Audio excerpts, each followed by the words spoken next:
Collaborative Divorce Vancouver's channel, where everything is collaborative.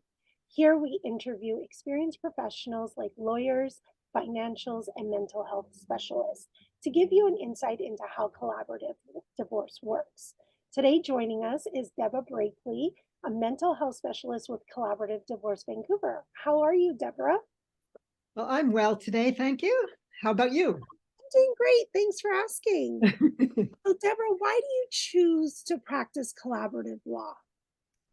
Well, I think the main reason I do it is to help families go through the transition of loss and change and transition in their lives in a way that they can bring forward their wisest, most compassionate, best self, and go through all the emotions that you go through going through separation and divorce, and then how to manage the process in the best interest of the children and each other.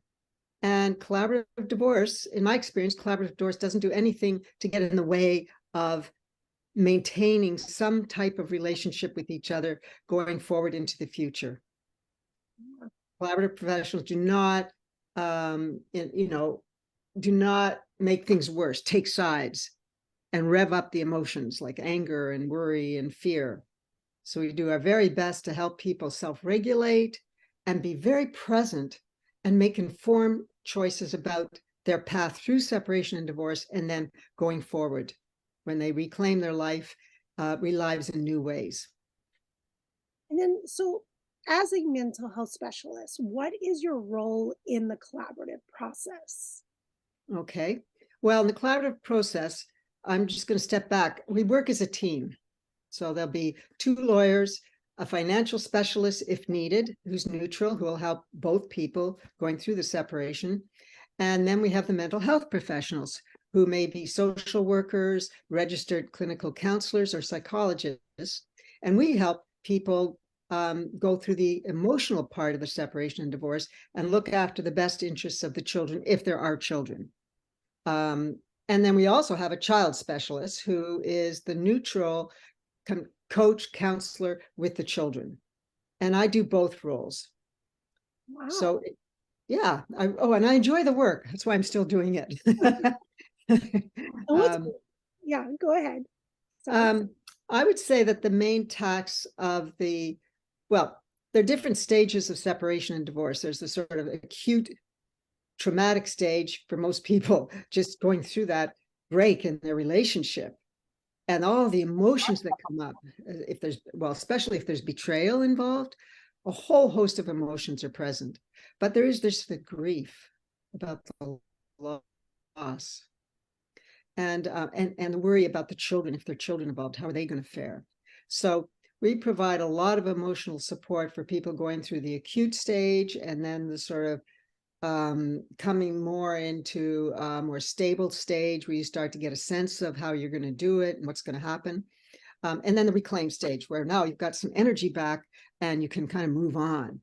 The coaches, as a coach, I provide emotional support all along the way. I provide guidance and mentorship. So how can you make the best decision from your prefrontal cortex lobe, not just your reptilian brain, the fight or flight brain. So I help people make the wisest decision and practical decision that they can, again, keeping the children's interests in mind. And then we provide facilitation of joint meetings, which are structured. So we'll have an agenda with certain topics that both parents would like to discuss, or both people, if there's no children. And we help them have that dialogue in a way that helps them hear each other and understand each other. Even if they don't agree, they can listen. And then we help them make decisions, the best decisions that they can out of our conversation and their time with each other. So facilitation, guidance, mentorship, emotional support, a basic education about the stages of divorce, what to expect, how we work with team members, how the collaborative team works together. What to expect. The best co-parenting tips that we can provide. So I work as a coach with one of the parents, and then another coach will work with the other parent. In Vancouver, we've I'd say that most of the time we embrace a two-coach model. So each member of the couple will have their own coach who gets to know them well, understands their individual needs, fears, wishes, desires.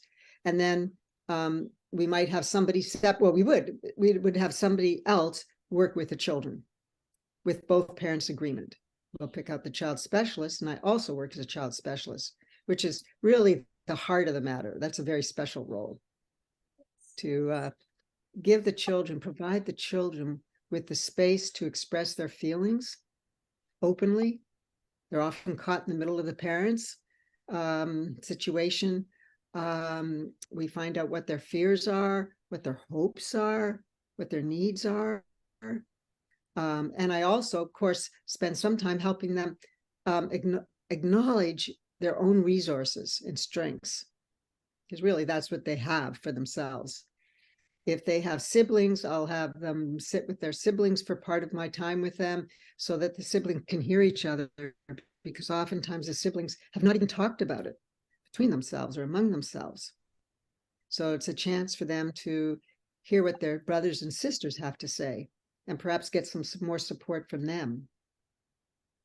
And then after we gather information from the children about how they feel about what's going on and what the stressors are, then we're able to bring that information to the parents with the coaches present, in a way that we do it in a way that is sensitive to what the parents are hearing as well.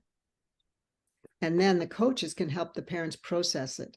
We maintain our neutrality by not getting involved directly with the parents' decisions, but the coaches hear what we've had to say and help the parents make decisions based on what they've heard about their children, and what their children have said about their experience of the separation and divorce. So I think it's a very important role, the child specialist role. And so we meet with the kids.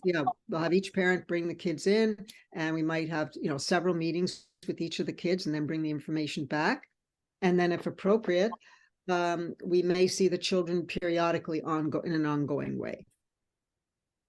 Oh, that's a very important role for the collaborative process. I think so. Going back to what you mentioned, like, why do I do it? Well, I do it because of the children. That's the heart of the situation. And even if there aren't children, the couple has spent time together. They've had a relationship, they've had a connection. So how can we honor that and pay tribute to that going forward? Yeah, and they were once friends, right? They were once friends. Yeah. So if I can help people go through the range of emotions and just come to that in the end, and it might take some years actually for people to be able to come to that. Yeah, I don't expect that to happen just in the coaching session, but we set the context and the framework and provide the language and the words for that to happen over time. Yeah. And what's one of your favorite stories of an outcome from a separation that was collaboratively done? Yeah, I've been thinking about that. I've been working in this area since 2000. So there's a lot of experiences I've had, but I'll tell you about a favorite one. So this is a middle-aged couple who had, this is quite some time ago, had two young adult children, and they were in business together. The father was the owner of the business, and the mother had another role. And it's a successful business here in Vancouver. And they had different views on how to handle money. This is not uncommon. The mother, the wife, wanted a secure, stable financial situation to take care of herself and the children, the family. And he wanted to take risks. He wanted to expand the business and even move into another country. So they had quite diverse views on that. And that's what was causing the problem. And that's why they came in to separate. However, as coaches, there was another coach and I, we recognized that they actually really still cared for each other. There was a lot of connection and love underneath this issue. And the lawyers recognized that too. So we worked with them in ways that really honored that connection, and at the same time allowed them to express their concerns. And I remember they were with us as coaches one day, and the father, the husband, said, "Could we have some time alone?" And the other coach and I said, "Sure." We kind of looked at each other, and we knew they weren't going to do something terrible and fight. We could tell it was something. So we said, "Sure." And 20 minutes later, they called us back in the room, and they said, "We've decided to stay together. We're going to work with this team to separate the finances from the other parts of our relationship. So we're going to find a way with the team to maintain our husband-wife relationship, but separate the finances." So basically what the lawyers did was to set up a financial agreement with them that separated their finances. She could keep one part of her account safe and secure with a certain amount of money coming in, and he could then expand and do what he wanted to do with the business. And so they stayed together. They sold their big house, moved into a townhouse, and well, I don't know what's happened years later, but they really did care for each other. And I think that we were able to hold that, honor that, and contain that, and use that to come up with something that would settle their fears and yeah, meet their needs. So that is a favorite story. It's a beautiful story. Yeah, that meant their two young adult children didn't have to go through a big separation and were able to enjoy their parents' presence in their lives with less conflict in the home. That's great. So, what advice would you give your best friend or a family member before they embarked on a separation? Well, in the recent years, due to some experiences I've had, I would say, personal experience, I would say, because I was separated many, many, many years ago and have maintained a family of 4 kids, and we have 8 grandchildren. So we've worked things through over the years. And what I've brought into what I say to my friends, or would say to a new client, is you are always going to be a family, no matter what happens, no matter what happened during your separation and divorce, or what happens in the future. Maybe you have new partners, any number of things can happen, but you're always going to be a family. If you have children, you are always the primary people in your children's life in terms of what they carry in their hearts. So it's very important to go through the emotions that you have to go through, get help and support, learn how to self-regulate, learn what's important. But it's very important to put the kids' interests first and to maintain them as the heart of whatever you're going through, so that eventually you can work out a relationship of co-parenting that is respectful, constructive, and even perhaps amicable. You're still going to have that connection, and there are going to be times when your children need you to pull through together. And there's going to be many special occasions like graduations, births, grandchildren, or maybe, hopefully not, but maybe illness, where they're going to need you to pull together. And even if you have new partners, you are the nuclear, still you have a nuclear family connection and love and bond and attachment. So I think that's what I would say, is choose a process that honors that, acknowledges that, and helps contain the process so that it isn't as destructive as some separation and divorces can be. That's so true, Deborah. Thank you. And before we sign off, is there anything else you would like to tell us about your experience? Well, there's another experience that comes to mind that I'd like to share. This is one that I'll always remember. And this is about the children and their experience and their ability to express their feelings going through it. So this was a young couple, and they had 2 children. I think their ages were 7 and maybe 9 or 10, a boy and a girl, and they were choosing to go through with minimal help from the team, because that's all they could afford at the time.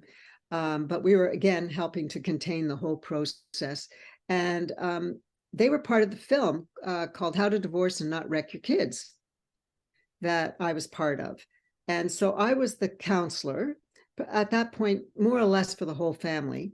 but mostly for the children. This is before we were doing our well, they couldn't afford 2 coaches, but this is before we were doing that in a full-fledged way. And I remember the film crew was in the room, and the 2 filmmakers and myself, and I was helping the children. Children and I were sitting on the floor of my office, and they were drawing their feelings about the separation divorce, because we often do use artwork for kids to express their feelings. And then we can show the parents with the kids' permission.